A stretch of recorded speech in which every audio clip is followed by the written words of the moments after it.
Our ancient Glacier comp needs probably just one last touch before we're able to say that it's done.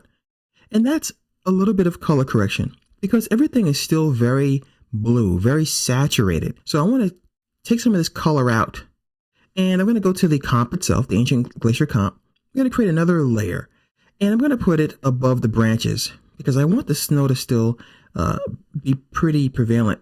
So I'm going to create a new adjustment layer. All right. And we can just take this layer and drag it where it needs to go. As I said before, when you click on a layer, it's going to go above it. So always keep that in mind. And what I want to do here is I'm going to, on this layer, I'm going to choose an effect, color correction. And there's so many to choose from. So of course, I always invite you guys to explore and to experiment. You could try to put curves on there. You can work with the exposure. You can do the old tried and true hue and saturation. But what I'm going to do is I'm going to go to the color balance.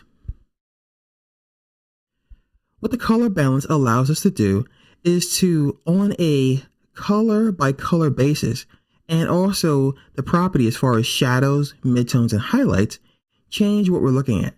So for example, let's say we want to take out some of this blue highlight. We can go to the highlight area for the blue, and we could just slide to the left, and doing this introduces more green. If we go to the other direction, we introduce more blue. So you can add a little bit less color by just pulling some of it out and going towards a different direction. Of course, you don't want to go too far. I'm going to go to right about here. I'm also going to go to the red balance in the midtone area, and I'm going to go to the left as well. As you see here, it darkens it up, and of course, it just makes it a little bit more uniform. You can go the other way, of course, and add a lot more purple, which is not what we're going for here. So we could just experiment with these. And I'm going to go to the shadow for the blue, and I'm going to dial that down as well, just to change the way it looks. Now, we can also add another adjustment layer. I'm going to add another one. So I'm going to go to Layer, New Adjustment Layer. And on this one, I'll put it down here again. And I'm going to go to Effect, Color Correction. And what I want to do for this one is I want to play around with the saturation directly. So I changed the color a little bit. And I have the ability to click right here, by the way, if I want to just add a color wholesale on everything. Or I can go to the color range, I can go to the master hue, and I can just change this whole thing. But what I want to do is really play around with the saturation. So I'm going to go to the master saturation and pull out some more of that color.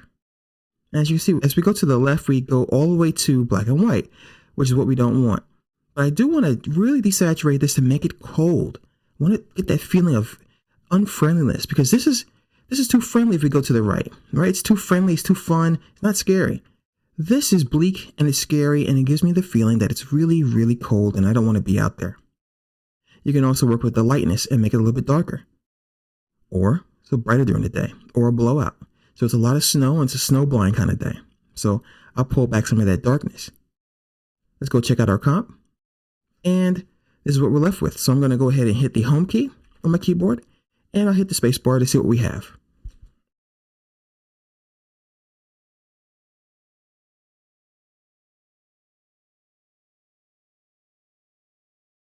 All right, guys. Well, I hope you enjoyed this project, and I hope you learned how to use Photoshop, how to prepare elements for use in After Effects, how to bring that entire Photoshop document into After Effects and continue to modify it from here.